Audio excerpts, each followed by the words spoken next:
Hi, everyone. Before we get to this episode of Jungian Ever After, I just want to let you know that we are in the middle of our spring fundraising drive. We have received $7,000 in matching pledges, so the first $7,000 in donations will be matched.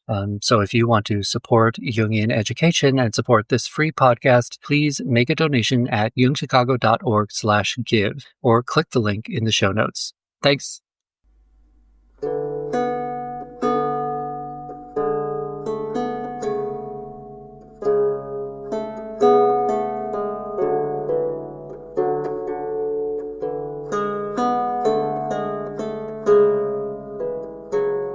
Hello and welcome to Season 2, Episode 4 of Jungian Ever After, a podcast about myths and fairy tales through the lens of Jungian analysis.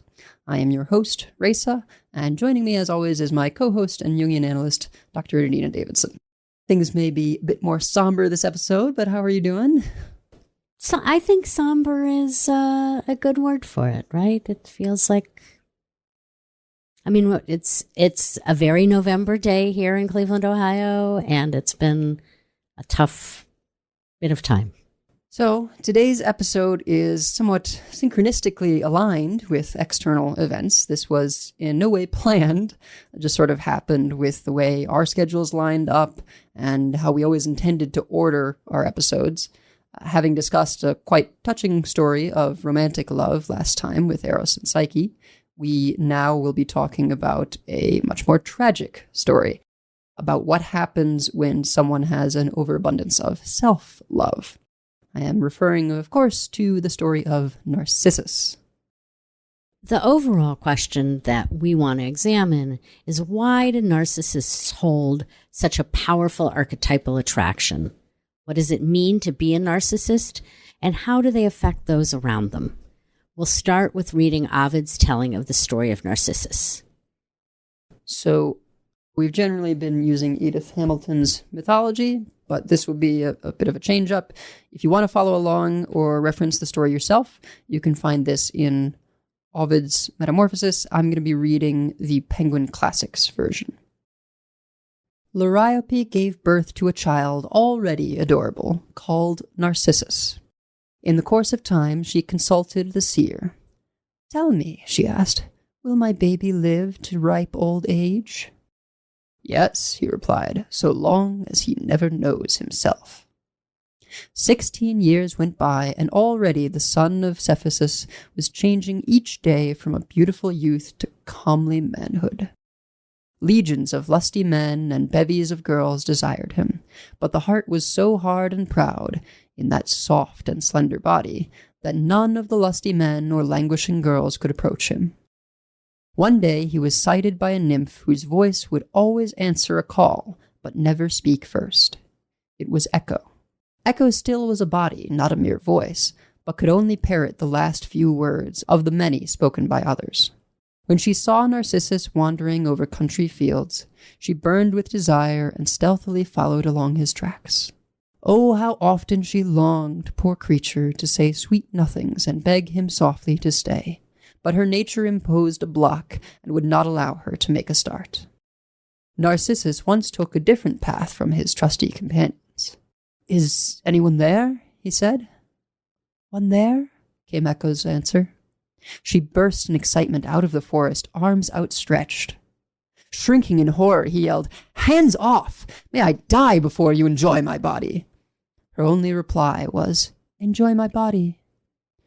Scorned and rejected with burning cheeks, she fled to the forest, to hide her shame and live in lonely caves. Wretched, she started to waste away. Her skin grew dry and shriveled. The lovely bloom of her flesh lost all its moisture. Nothing remained but voice and bones, then only voice. Heard all over the world, she survives in the sound of the echo. Not only Echo, the other nymphs of the waves and mountains incurred Narcissus' mockery. So did his male companions. Finally, one of his scorned admirers lifted his hands to the heavens. "I pray Narcissus may fall in love and never obtain his desire." Nemesis heard his prayer. Narcissus arrived, all hot and exhausted from hunting, and sank to the ground. The place looked pleasant, and here was a spring. He started to drink, but soon grew thirsty for something else.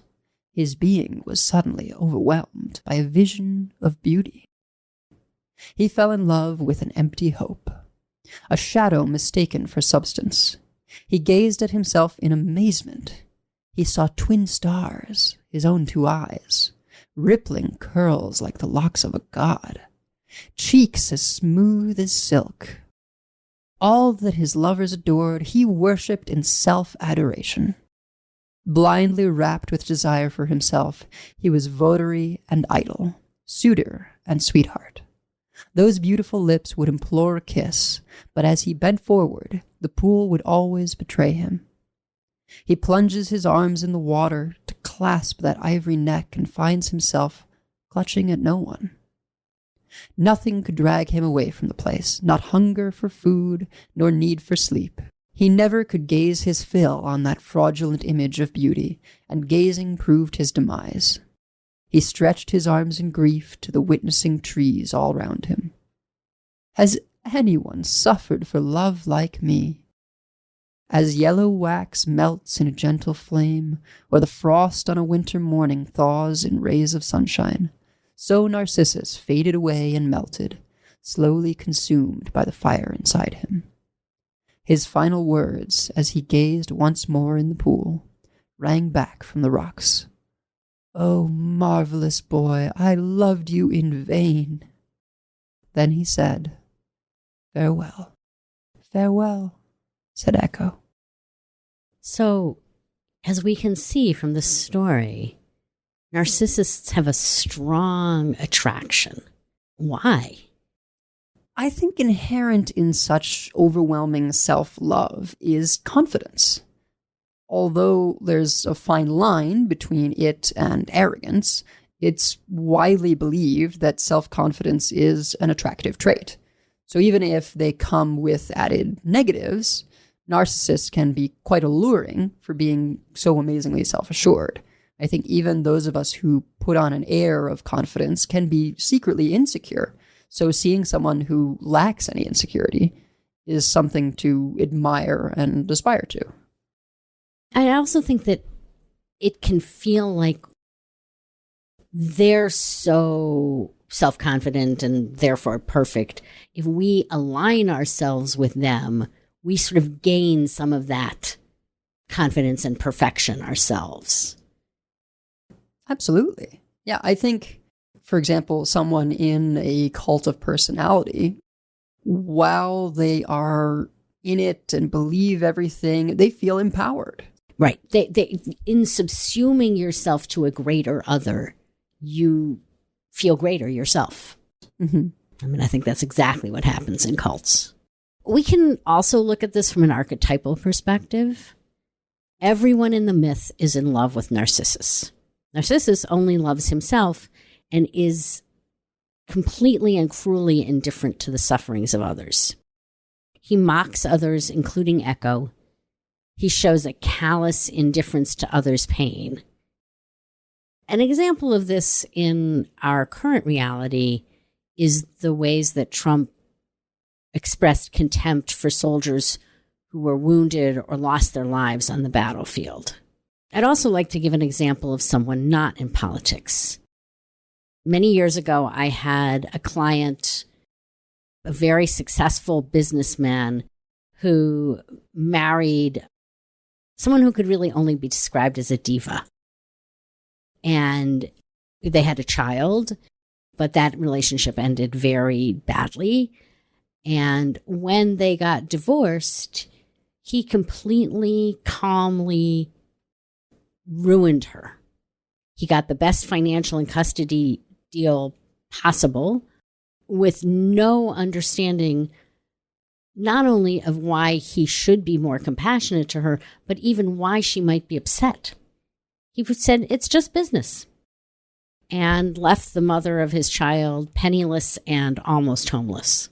I think what's really striking about that sort of callousness is just how stark the contrast between the two sides is. The narcissist's remark or action is totally offhanded and not considered again by the one who said it, while the recipient or victim may be utterly devastated.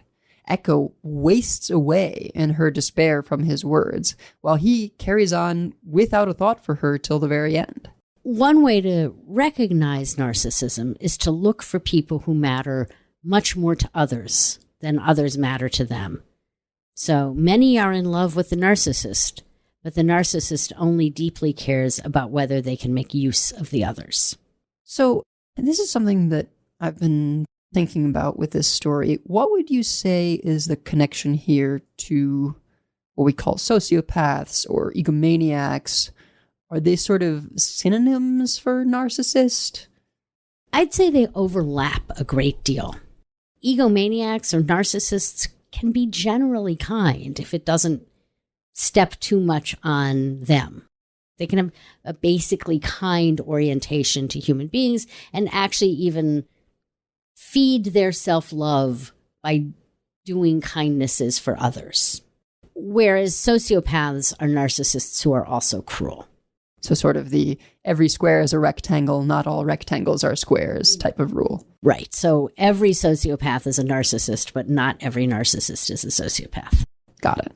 So one question is, how do people become narcissists? Are certain people just born that way? Like people might be born schizophrenic?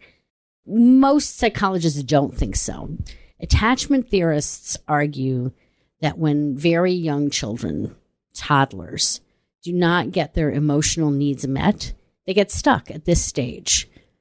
So toddlers from about a year till 2.5, 3 are what we call healthy narcissists. They're supposed to be narcissists. Mm-hmm. When you say do not get their emotional needs met, can you maybe elaborate on that a bit? Are we talking that they're neglected or not listened to? What types of things are you referring to? Basically, there's this need to be fully seen. We have it our whole lives, but tiny ones really need it because they can't give it to themselves. And so when they're not seen, when they're not attended to, they don't develop properly. So narcissism is natural and normal and necessary in early childhood. Children from 14, 15 months to about 3 are supposed to be full-blown narcissists. They need to feel that the world, or at least their parents, revolves around them. They are their caregiver's sun and moon for a time. If children are not given this appropriate mirroring, admiration, love, and devotion at the appropriate time, it grows into a need that cannot be quenched. For the rest of their lives, they will seek admiration and love, but really never be able to take it in. A supervisor of mine many years ago said that some people are like a sink without a stopper, and you can pour in and pour in and pour in, but they never fill up. Those people always need more and more, yet can never feel satisfied. And I think this is analogous to, in our myth, to Narcissus's inability to reach himself. He yearned so much to touch himself, which we all do, right? To touch our own depths. But he couldn't. He would reach out his hand and it would just dissolve.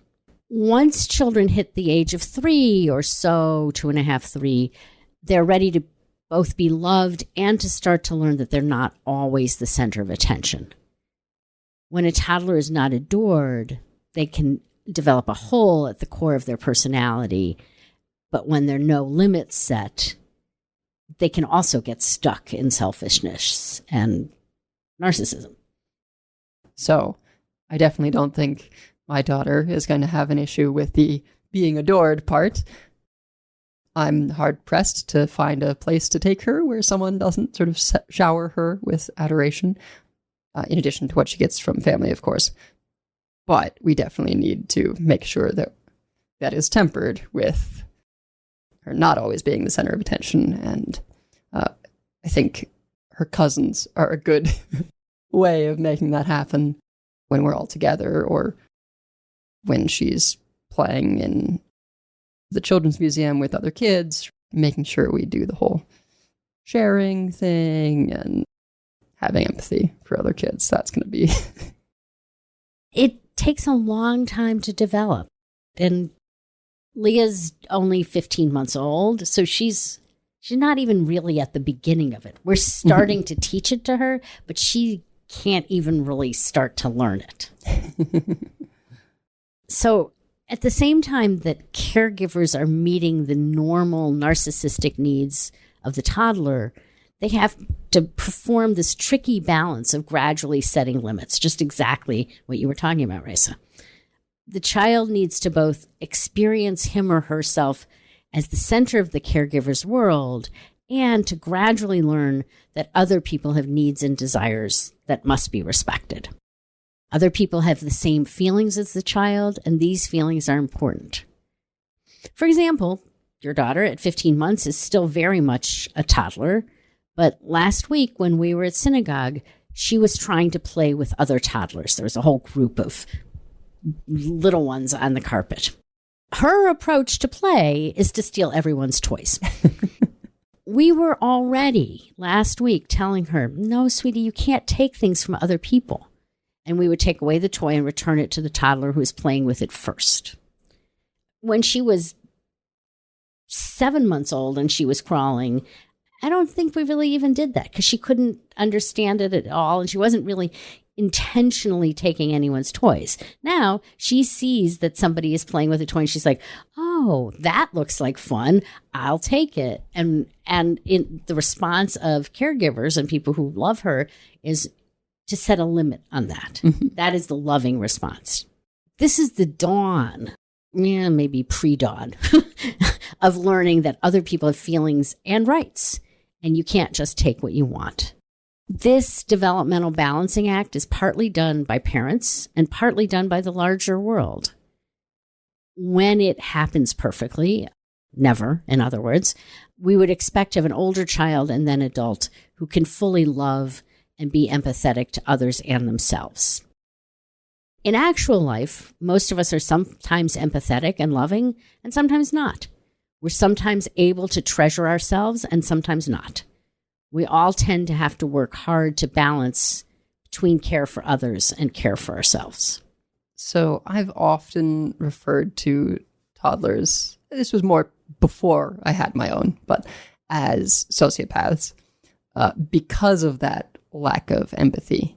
And I kind of feel like there's a grim horror or thriller film plot to be made about an intelligence organization or Assassin's Guild or something, depending on the era, that just trains toddlers to fully embrace that narcissism and never develop empathy so that they can be the perfect spy or killer.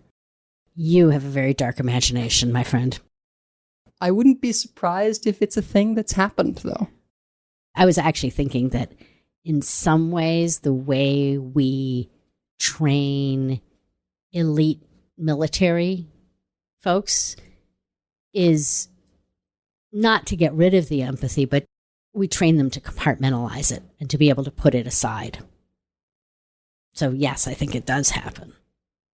It feels like an extension of the backstory of Black Widow in the Marvel films and comics. She was a KGB agent, but came from a specific division called the Red Room that trained these young girls. I don't know if it explicitly started as toddlers, but certainly quite young. And then their graduation was to have their uterus removed so that they wouldn't have ever any conflict of interest that might come from being a mother, from having to put someone's interests above their own, besides their employer. I mean, a real life example is a cousin of mine who was in an elite military kind of black ops unit. And when he was in training, he talked a little bit about some of the training. But one of the things that they did was everybody in training sort of develops a close friend Mhm. And part of the training was to beat the crap out of your close friend. And the option was either you do it or the sergeant does it. Oy. And I think it's really a training in how to compartmentalize your care and compassion and put it aside for the sake of the mission. Very, very, very dark, hard stuff that people can do. Back to psychology. Heinz Kohut, the great neo-Freudian psychoanalyst, says that when there is a pattern of failure to adequately love and attune to a child, that child develops powerful, contradictory, and unconscious tendencies towards grandiosity and a sense of inferiority. Let me just unpack that a little bit because there's a lot in there. So when parents don't adequately love and attune to young children, what happens to the child is they develop this very polarized place inside their psyche. They are either extremely grandiose or extremely filled with shame and a sense of inferiority. So the narcissist has both. They both have the grandiosity, the self-confidence that you were talking about at the beginning, but they also always carry this profound sense of inferiority and shame. And they express the grandiosity in order to protect themselves from the feeling of shame at the core of it. In my own life, I've learned that I'm drawn to narcissists because I sense there's this wounding that Kohut is talking about that emanates from them. And I feel like maybe I'll be able to help. Other times we might be drawn to narcissists because we may want to ally ourselves with the grandiosity of the narcissist. As we were talking about earlier, their grandiosity makes us feel larger. Definitely feels like there's a lot of that going on in the political world lately. Yeah, yes, and in a very frightening and dangerous way. If we go back to our myth, we will see that Narcissus deeply and profoundly wants to connect with himself, but can't. This can be seen as a metaphor. There is the genuine pain of the narcissistic wound or yearning for something that can never be obtained. An emptiness at the center of psyche. We all have this wound to a certain extent. I'm reminded, curiously enough, of a black hole. It's a common misconception that they have an incredibly strong gravitational pull. They don't in the orbital sense. It is proportional to their size. There's nothing supernatural about how things are gravitationally pulled to their orbit. So like a pinhole-sized black hole will have a grain of sand-sized gravity. Right. But I'm not sure any of that size exists. But what is unique to them is their density. So black holes are so dense that gravity just beneath their surface, so not part of their orbit, but once you have gone into the black hole at the event horizon, is so strong that nothing, not even light, can escape. And that's, I think, where the misconception comes from, is that people say, oh, its gravity is so strong that not even light can escape. They don't realize is that that has to have touched the black hole. Right. And so what you're saying is there's a black hole-like place inside the narcissist. I think so. It's a really interesting image. That just consumes everything that touches it. Mm-hmm. Yeah, that feels really right. And it is extremely dense. Mm-hmm. And that which is not touched by the narcissist is sort of looking in bafflement. What is attractive about this? Why are you being pulled into this? Mm-hmm. I mean, that really is an interesting metaphor. Thank you. When are we most likely to fall in love with Narcissus, to fall into that black hole? And I think it's when we are like Echo, when we're uncertain of our own voice and our own truth. Echo's unstable sense of self leads directly to the persistence of her love for Narcissus. she's not strong enough in herself to say, oh, he's not interested in me, screw him. She gets lost in her own vulnerability and shame. This goes back to what I was saying earlier, and you talked about the attraction to narcissism is just that many of us are insecure. So we're aspirationally drawn to those who display complete self-assurance. I think this happens a lot also, not even necessarily with everyone being narcissists, but just with how people engage with social media or things like Instagram specifically. You look at someone's posts where everything seems amazing and happy and they're looking incredible, and you aspire to that. But that same person who posted that thing could very well be lacking self-confidence. And everyone is posting things or presenting themselves in this way to show them at their most self-confident without the rest of the world seeing their moments of insecurity. And so really anyone can end up getting drawn in by the narcissist who is just like that all the time. Right. I mean, you could almost say that social media is a narcissistic medium. Sure. Certainly picture-based or video-based. Yeah, because people only post the self-confident good stuff. Right. And that then hooks other people into this polarity between shame and grandiosity. Right. Speaking in generalizations, of course, but it is the prevailing pattern. Interesting. Yeah. That's really interesting.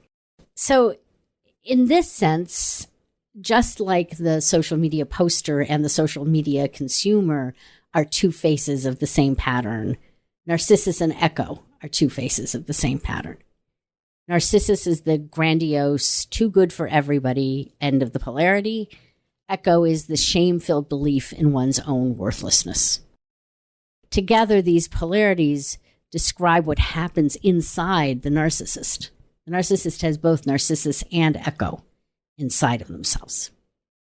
The grandiosity protects the narcissist against the overwhelming feelings of worthlessness. Being attached to a narcissist may soothe our sense of worthlessness, or it may enhance it. It can do either one. It can either make us feel worse or better.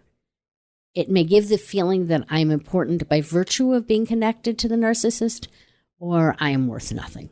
Certainly a feeling which leaves people ripe for manipulation by a self-serving fascist and narcissist. Absolutely. Exactly. I would argue, or maybe hope, that a conscious awareness of our own Narcissus and Echo places inside of us allows us to be both more free and more accountable. We are more able to stay away from the inflation and lack of empathy that protects us from shame, and we can work on being more decent people. As is the case with so much in life, balance is the key to success and happiness. Yeah. So far, I've talked a lot about the dark face of Narcissus and Echo, but there's another face. It may not be exactly bright, but it is certainly complicated. In some way, and for certain people, falling in love with a narcissist can lead not to destruction, but to greater consciousness. We see this sometimes in relationships with great spiritual leaders. This surprises me because I would assume that would just be a path to ending up part of a cult, which usually isn't considered a great thing. And enhancing. Yeah, I think it usually is. But Trungpa Rinpoche is an example of this complicated face of the narcissist. He brought Tibetan Buddhism to America and inspired many Buddhist leaders, including Pema Chodron, and founded many Buddhist institutions, including the Naropa University and the journal Shambhala Sun. At the same time, he married a 16-year-old girl, slept with great numbers of his female followers, and drank himself into an early grave. And yet, even knowing all of that, many of his followers describe their experiences with him as being of profound spiritual importance. Are we saying these same followers or different ones? Ones that were taken advantage of? Yeah. Some of the people were taken advantage of, some of the people who were simply part of the circle where that was going on. I wanted to give an example of his really narcissistic inability to see other people as fully human, which is key to the narcissistic personalities. They know they are human, but they don't see other people as really fully human. So he wrote a poem about women. When I play with snakes, I snap them on my wrist. When I play with dangerous maidens, I let them talk first. Ugh. Right. Women in this poem are objects to be manipulated. This shows his complete lack of empathy for young women, which allowed him to take sexual advantage of many vulnerable women and girls. I don't have an answer to how this works in psyche, but it is an archetypal pattern. Sometimes falling in love with a narcissist leads to us being like Echo, to losing ourselves. Sometimes it leads to greater consciousness and a more whole life. So when you say that, are these people feeling they were led to greater consciousness during, as a result of, or sort of after, upon reflection? I mean, and I'm really going to talk about Pema Chodron because she's probably one of the most famous and wonderful Buddhist teachers. She knew all of this was going on while it was going on. And yet her experience of Trungpa Rinpoche's spiritual teachings while it was going on, her experience was that led her to tremendous spiritual insight and growth. I can easily understand how you can go afterwards, wow, that was terrible, and you learn from it and you grow from it. That makes a lot of sense. But how it can be both at once, I find very confusing, and yet it does seem to happen. All archetypal patterns have a bifurcated nature in us. They can lead to individuation or to regression. The rest of the stories in Ovid's Metamorphoses are great examples of this. Some of the characters develop and grow. Many of them become less than human. Our relationship to the inner patterns makes all the difference. Our capacity to become more conscious of our own nature allows us to live these patterns in a way that leads to greater wholeness. Even the pattern of Narcissus and Echo, on the face of it, a pattern of tragedy and destruction, can lead to something greater. Well, I suppose that's about as comforting a notion as I can believe in right now. I probably will be thinking more about the realignment after the fact than any sort of greater consciousness during or because of, but I'm hoping that we may rise like a phoenix from the ashes in a few years and build a better future. Well, that is going to do it for today's episode. Our intro-outro music is a sample of Seculos Epitaph with the Lyre of Apollo by Lina Palera under an attribution non-commercial share-alike 3.0 international license. You can find the full version at freemusicarchive.org, link in the description. And if you like what you've been hearing, please leave us a 5-star review on Spotify, Apple Podcasts, or your podcast feed of choice, as it really helps other people find the show. This show will always be free and available to all, but if you would like to monetarily support the show, you can do so at ko-fi.com/JungianEverAfter. Also, Dr. Adina Davidson is a certified Jungian analyst who offers telesessions and case consultation. You can find out more about her practice at adinadavidson.com or her Psychology Today profile. We'll be with you again next time, but until then, we hope your days are filled with exploring the worlds of imagination and storytelling.